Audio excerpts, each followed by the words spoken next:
let's introduce Tomáš. Tomáš tried to find his dream when he moved from Czech to Germany to study. Before the Erasmus was cool, because it was not even working yet. So that's very interesting experience. And Tomáš will say something more about his life and his experience from Germany and from other locations. So Tomáš, it's yours. Thank you, Walter. Good evening, everybody. Thank you very much for the invitation. I would be very happy if I could contribute with some useful hints and lessons learned regarding working and studying in abroad from my challenging journey, so to say. A short introduction of myself. I was born in Zlín, in Eastern Moravia. My first study I finished in 1986 at the Technical University in Ostrava. That was the subject of economics with a special focus on the IT and automation. And in 1987, I started to work in Olomouc in food industry. Actually, there's something at that time the younger generation obviously doesn't know or is difficult to understand it. During the socialist regime, it was really very restricted to travel in abroad, especially towards West. It was almost impossible to come out. Yeah? And that's why there was a dream of many people actually to come out, to get new countries, to get new experiences, if it was in the personal life or in the professional life. So in 1989, when the Velvet Revolution arrived, then opened quite new opportunities. And at that moment, I decided to go to Germany and study at the prestigious Ludwig Maximilian University in Munich, the subjects strategic management and controlling. Already during the study, I worked for the IT and consulting companies, mostly in the context of the business with Czech Republic or Czechoslovakia at the time. And after graduation in 1996, I started to work for one IT and management consulting company directly in Munich. And with this company, I got assignments all over Germany, as well as in Switzerland, Austria. But the most time of this 5 years stay at this company I spent in China, surprisingly, on 3 or 4 projects in a row for the customer Siemens. If somebody would tell me 5 years ago that I would stay for such a long time in China, I would call him crazy. But it was the opportunity to go there, and I could build up some network in China. And finally, I got a very interesting offer to build up a new group in area of the software development and consulting within of the corporate technology division in Beijing for Siemens, which was serving to the business units of Siemens in China and in other countries. So within of this job, I had opportunity to learn a lot. I had to do the strategy planning, hiring of the people, development of the people, then the creation of the offerings which were adjusted to the local market, acquisition of the projects and project management. So it was very, very challenging, but very interesting time. In addition to, we had a lot of connections to the external environment. We had very interesting cooperations with the top-notch universities from Beijing, Tsinghua and Beijing University, as well in Shanghai. And last but not least, we had a lot of collaborations with local government, where we established a couple of labs in cooperation with them. After more than 10 years in China, I decided then for family reasons to return back to Europe. And because corporate technology has headquarters in Munich, so I got a very interesting assignment within of the UX design research group, where I'm at the moment coordinating the UX activities in future-oriented technology areas. So, I mean, in the summary, this part of my dream definitely went true. I was able to get known many countries, many cultures. I was working for one of the best companies in my eyes, Siemens, working on the newest technologies and basically developing myself in continuous steps. So this is basically to my introduction and introduction of my journey. So thank you for your introduction, Tomáš. Very, very interesting years and a very interesting part of life, I would say. We have first question from Pavel. If you could describe some, what are the differences between Czech and Germany after the Velvet Revolution? So, and maybe why? Like, what do you think? Why is it so different?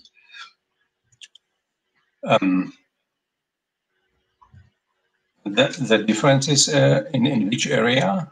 Maybe your experience. You know, how you think, what you see as different, or your experience. We might not be so much political, you know. So keep it like from your eyes, very, very simple. Understand. I mean, regarding the study at that time, that was quite big difference in the whole organization and in the expectations towards the students. So in Czech, the education, even on the university level, was more like the secondary school. You came to the university area and you got all the subjects you need to do. You had all the things which you need to fulfill to get at the end the diploma. In Germany, there was very much depending on you, on your activities, on your motivation. So the curriculum you had to put together by yourself, more or less. In the basic studium, that was comparable to the bachelor. It was a little bit more of the mandatory. There were more mandatory subjects, but then later it was fully up to you how to tailor your study to the end according to your interests. Regarding the environment and the behaviors, I mean, Germans are relatively similar to our culture. The cultures are not so different. However, they are very much tending to stick to certain processes and very well structured. Yeah, so this is definitely something which is compared to Czech approach a little bit more stiff, or it was more stiff compared to, for example, to China. It was very big difference because there was everything, any work around was very normal there. So the differences in the behaviors were not that big. Therefore, if you were able to communicate well, to speak the language, then you didn't have big problems in the school area to network, to talk to the people, and so on. In the external environment, it was certainly a little bit more difficult to go through, to show you what you can, and I mean, the foreigners in any country has it a little bit more difficult than the citizens of these countries. Mm-hmm. Okay. And what do you think? So you said that Germans are a little bit more like stick to the processes. So if Czechs are not, could you say that we might overcome problems which Germans are not able to overcome because we are more creative and more, more creative?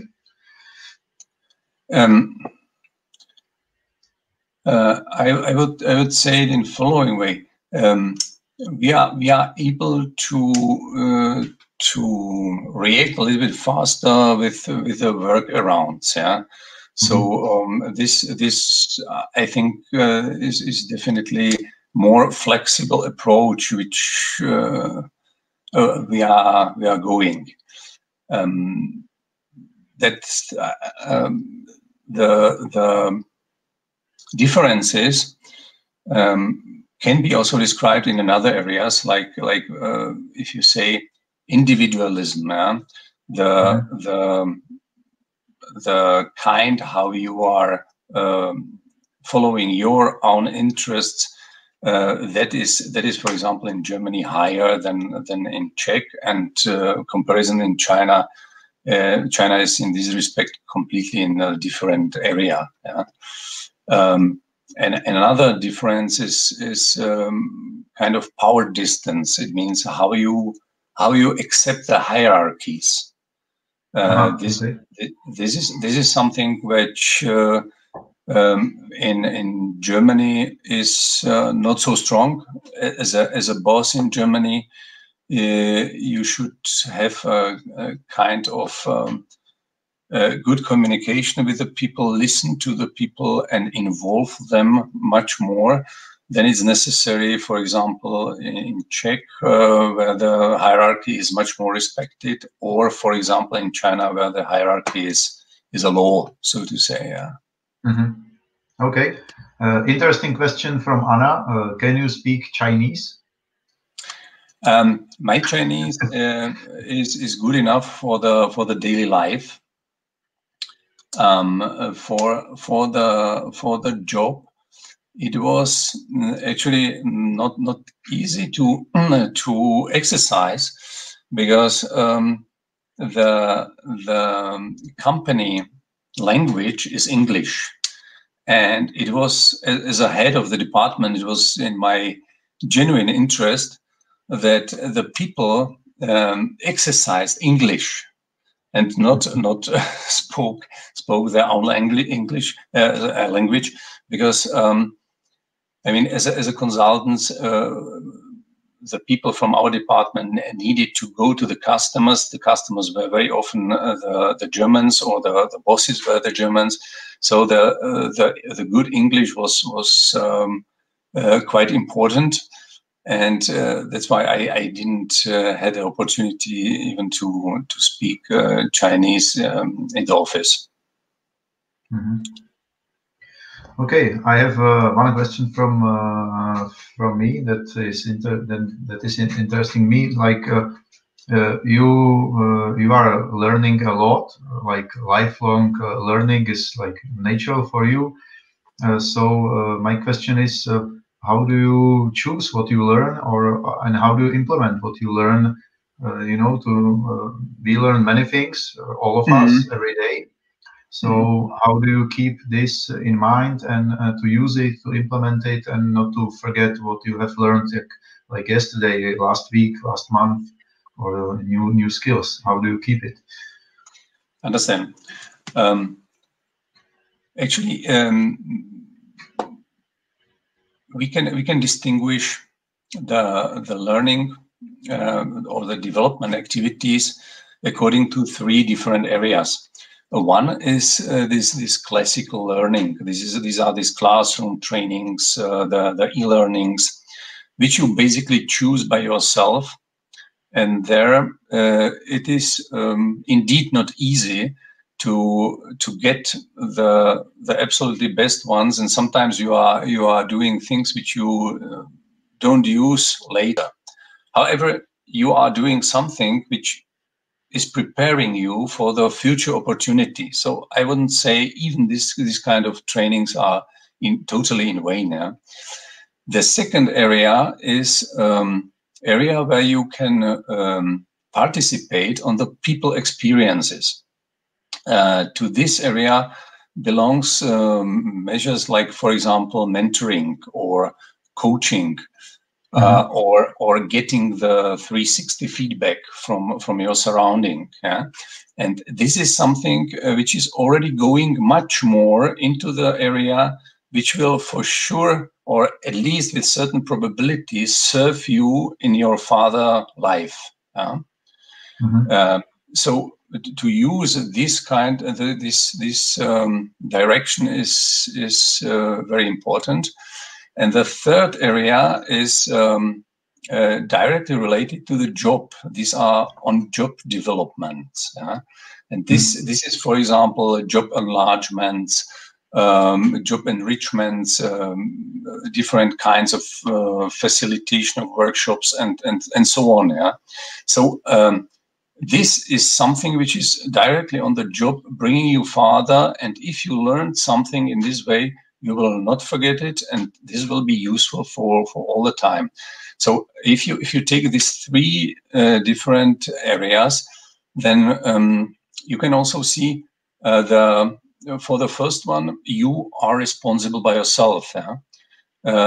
For the second one, you need some kind of help from your surrounding, and especially from your company.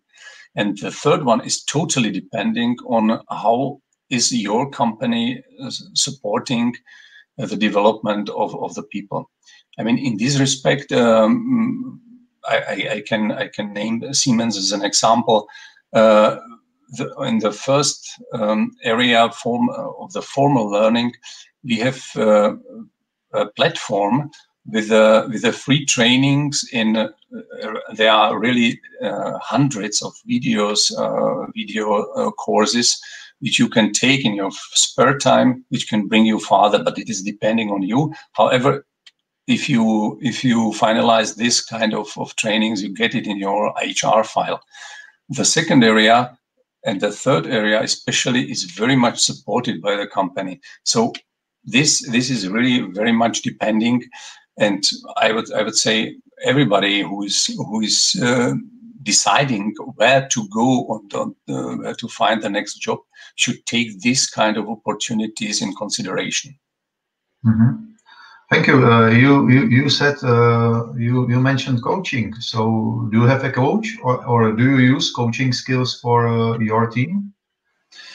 I had a coach for some limited time. This was given me by the company within one development program. This was limited by the time. I had also a mentor, which I chose by myself during my time in China in 2004.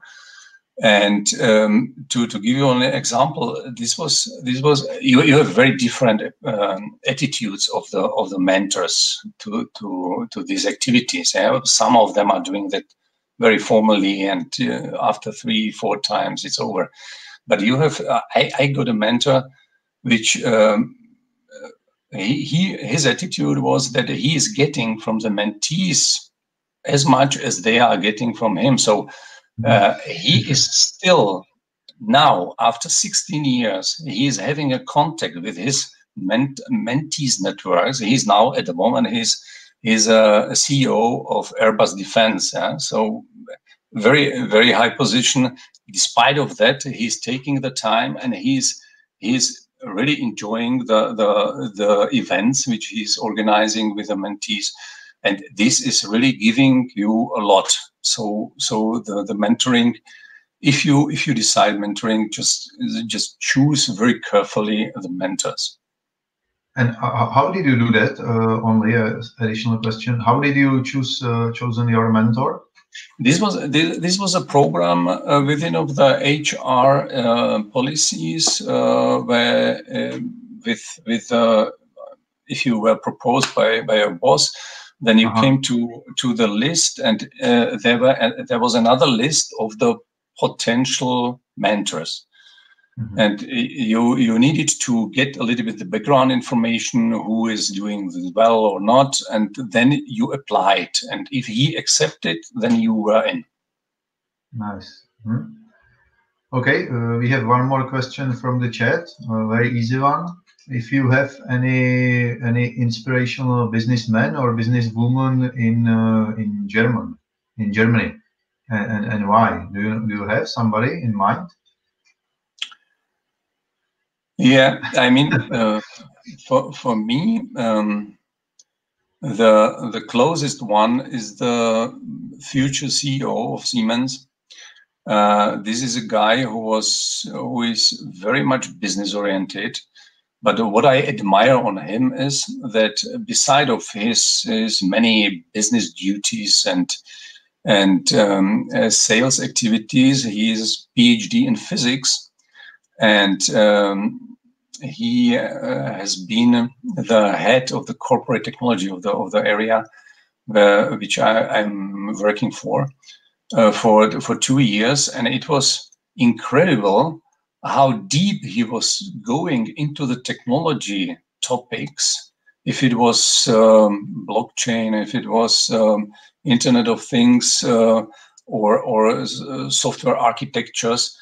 How he was mastering these topics towards the business benefits, and basically forcing the people to move into the area of solutions which will bring the customers the best possible value, and of course the company the biggest benefits. So his name is Roland Busch, and he will take over the CEO function from current CEO in March, I guess.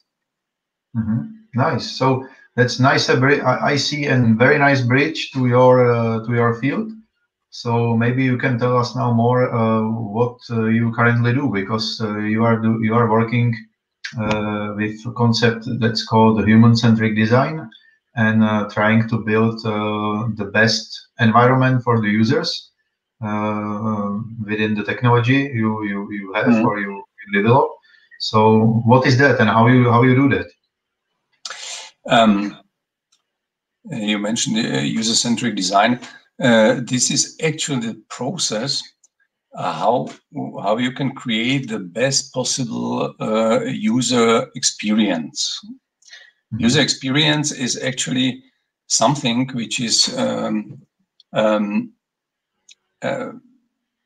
which you want to create after the usage of the products or solutions the customer. So this is not only the part of the usability, how to use the product in the best way, but it is a real emotional experience which you have after usage of the products.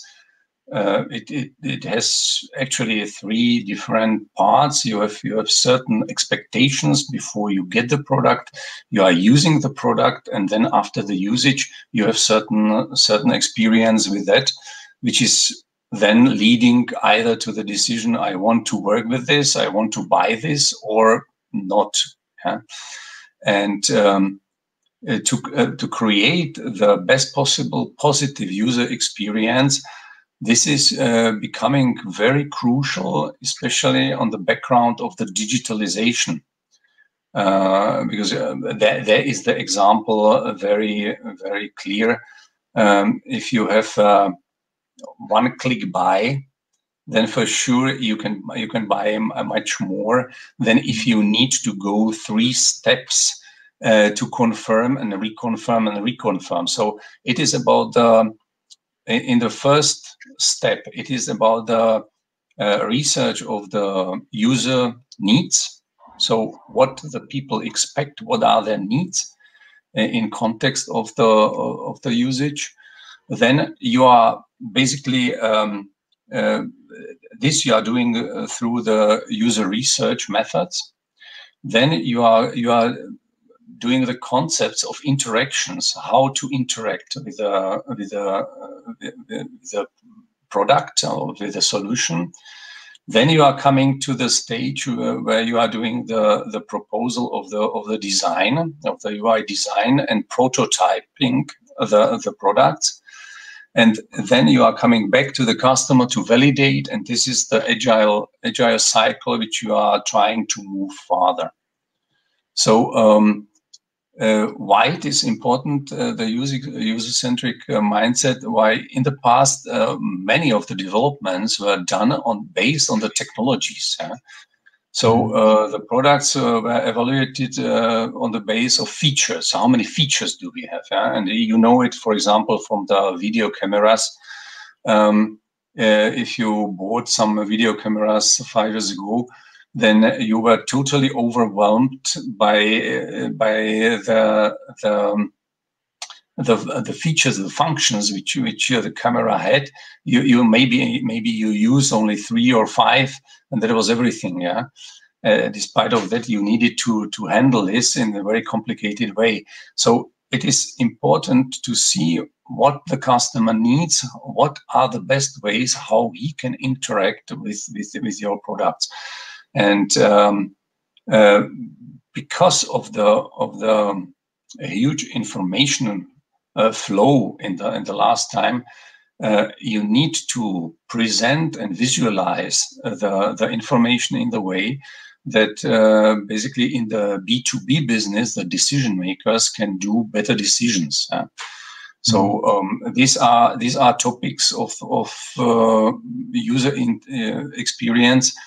And increasing of the importance in the last years. Thank you very much. So we are out of time, basically. So if you have some last word, last sentence, what you would like to say to these young people who are interested in following their dreams, what they should think about, like what would be your message to them? The message would be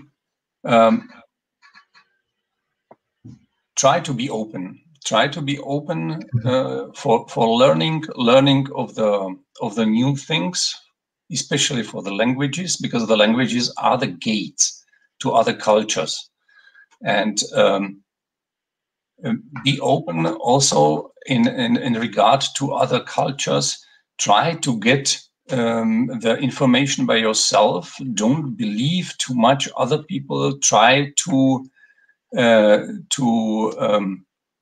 check all the data, all the information you get by yourself and from more sources, so that you can really orientate in this more and more complex world. I think the assertive and proactive attitude is very, very important. Okay, thank you. Thank you.